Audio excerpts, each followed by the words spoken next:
Hey there, my name is Rick Jordan. Thank you for clicking on this video. If you're new to this YouTube channel, in the About section, there's a bio.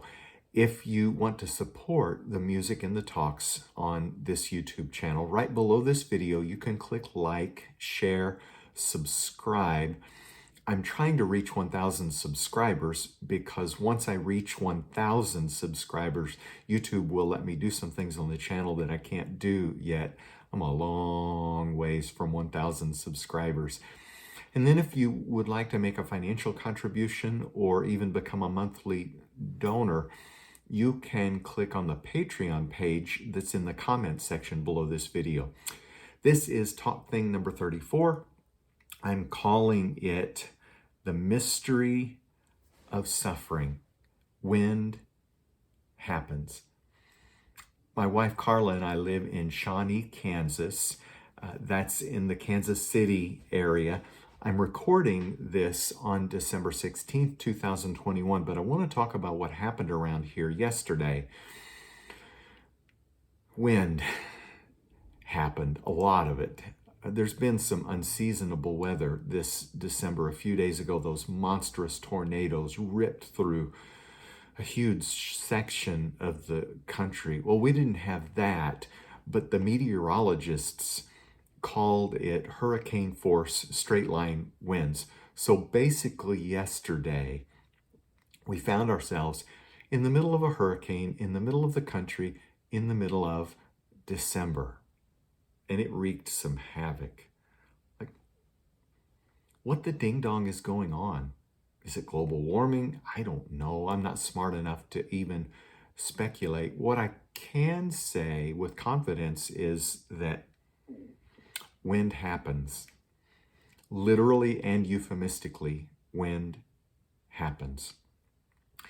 The Pew Research Center is doing surveys all the time. In a recent survey, they asked this question: if there is a good and all-powerful God, then why is there so much suffering and evil in the world? That question has only been asked since the beginning of humanity, really.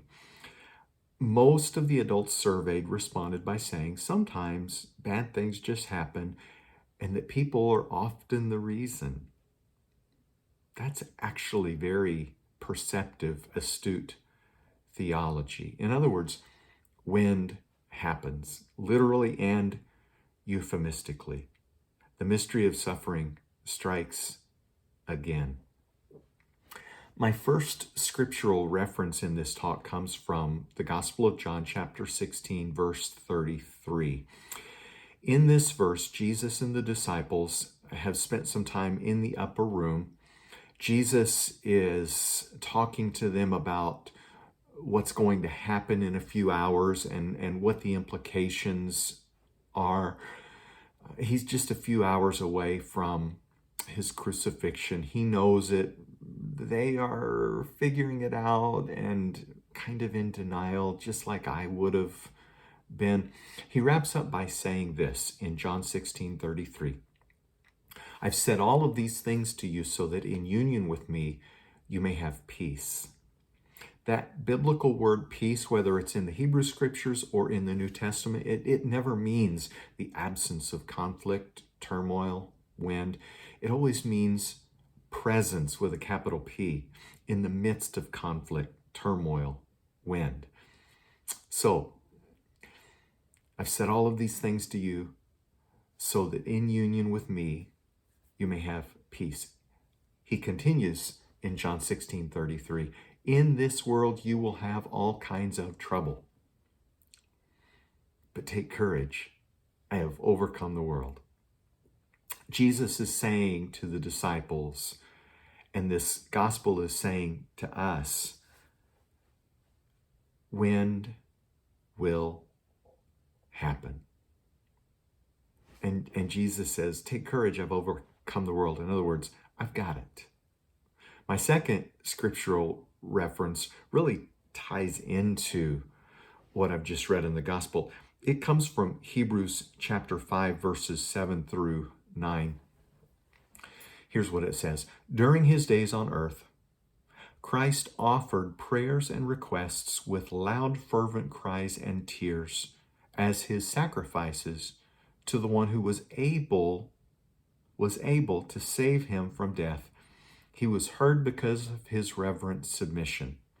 Although he was a son, he learned obedience from what he suffered. Having been made complete through that suffering, Christ became the source of eternal salvation for everyone who responsively obeys him. Now, here's what this passage is talking about. It's talking about the incarnation. God incarnate, God in the person of Jesus, 100% divine, 100% human. During that 33-year period, Jesus prayed a lot. And I think there's a specific point in time here, place and time. And it's right after that upper room talk in the Garden of Gethsemane, where Jesus was on the ground. He was begging and pleading.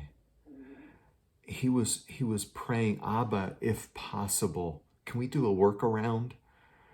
And yet, not what I will, but your will be done. Abba, if possible, can you get me out of this? Bottom line, though, I want what you want.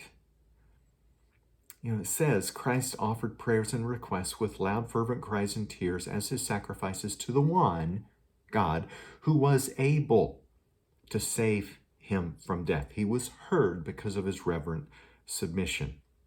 It doesn't say he got what he wanted. In fact, he didn't get what he was asking, but he was heard. Maybe you can identify with that in your own life of prayer. Although he was a son, he learned obedience from what he suffered. He didn't get a pass, in other words. When happened to Jesus? Having been made complete through that suffering, Christ became the source of eternal salvation for everyone who responsively obeys him. What's that say to you? That God the Son did not get a pass. He had to face the worst of the wind and did that. And is risen.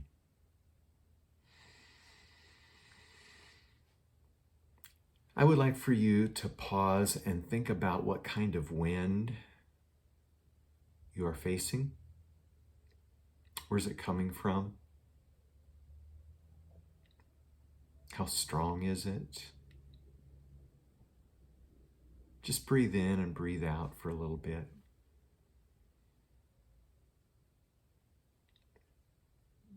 Think about John 16:33, Hebrews 5:7-9. Just spend a little bit of time processing what we've said in this talk. And I'll let you and God take it from there. There's a song from a band called For King and Country. I want to offer these lyrics to you. God only knows what you've been through. God only knows what they say about you. God only knows how it's killing you. But there's a kind of love that God only knows. Grace and peace to you.